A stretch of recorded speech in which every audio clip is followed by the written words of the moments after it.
Hi there, my name's Jeet.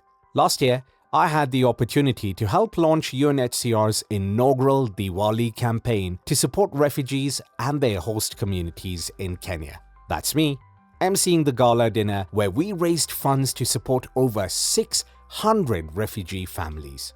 This year, we were invited by UNHCR to visit Kakuma Refugee camp, where we witnessed firsthand the resilience of those forced to flee their homes due to conflict, violence, or persecution. We also saw the strength and generosity of the communities that host them. Joining the visit to Kakuma Refugee Camp was Dr. Bimal Kantaria, Managing Director of Elgon Kenya Limited and Chairperson of United Asian Network, Dr. Manish Shah, Executive Chairman of Kingsway Group of Companies and the Chairman of MA Math Charitable Trust Kenya, Dr. Aruna Vasani, Founder of Together for Better Foundation, Mr. Ashok Shah, Group CEO of Apollo Investments Limited, Mr. Abhishek Rana, Regional Head of Food Empire, Ms. Tanya Martin, Diplomat Liaison Director of Kingsway Group of Companies, Vansh Yadav, Medical Student of University of Nairobi and the Treasurer of United Students Hindu Association. And representing Radio 44 was me,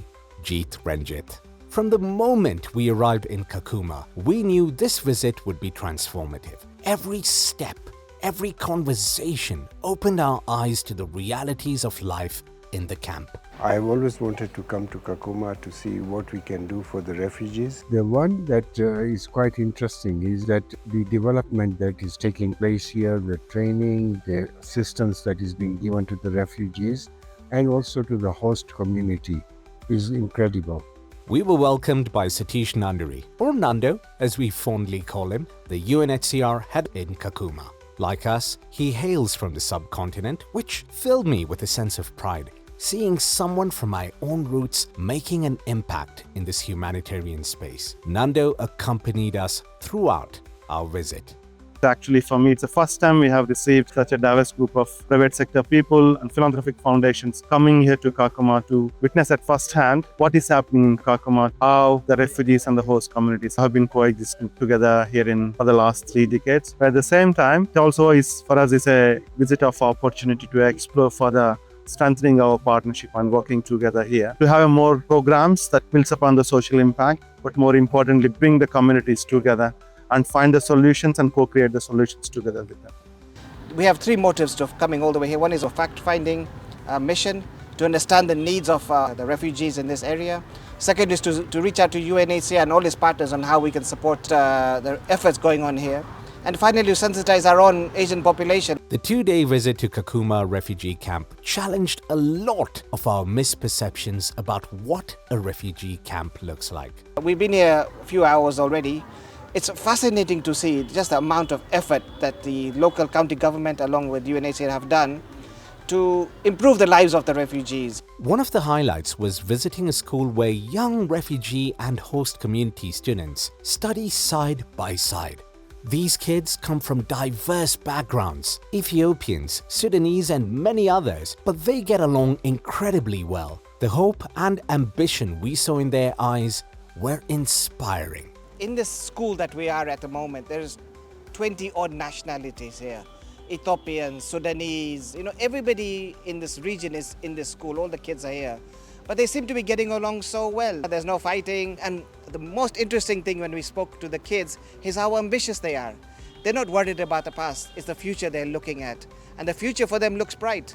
A lot of the kids we met want to be doctors. They want to come into Nairobi to do their practicing. Despite their dreams, funding for education in Kakuma is severely challenged. These kids deserve the chance to fulfill their potential. I understand the challenges and the resources are very limited, and I feel sad. Where kids are fighting for the basic facilities. Education, I believe in, I always say, is a right of every child, and if we are not able to provide them the education, it's a bit painful and it's not very easy to digest. After visiting the school, we learned about the livelihood programs in place to help refugees rebuild their lives and support the host communities. We visited the sanitary towel factory, we visited the farmers. The people from the refugee camps have a lot of ideas on business, innovation and creative area. The refugee community and even the host community here is incredible.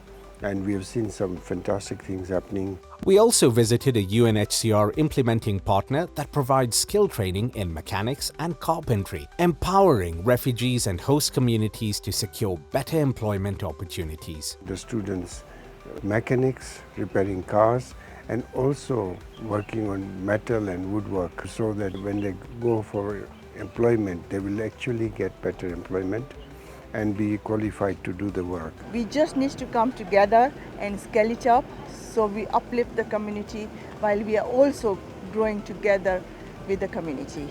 We visited a hospital in the camp providing healthcare to both refugees and the host community. The level of care is impressive, but with additional resources, even more lives could be touched. Coming to this hospital, there's a lot of potential here, and these guys handle around 400 patients a day.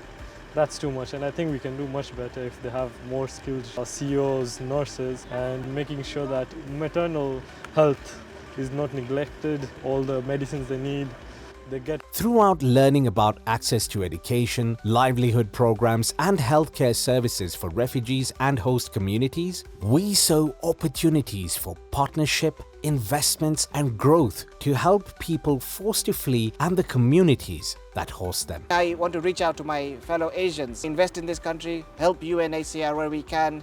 I think this sort of partnership between our community and development agencies would be an extremely good win-win for everybody. We have seen so many ways we can support in by using our networks to support the refugees and others and develop their lives. For example, we do agriculture insurance, and we feel that if we can get more of the community in agriculture and planting, then we could actually support them with giving them yield guarantees for their crops for every season.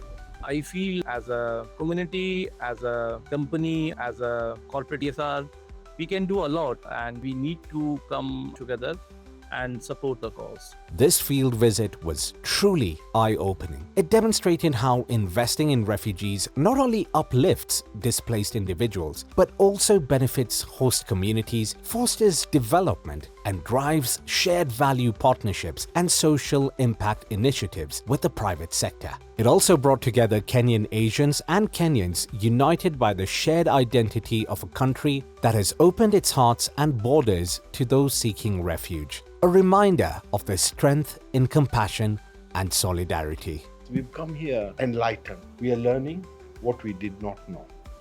And for me, that is my take-home value. So thank you, the entire team, for making this happen.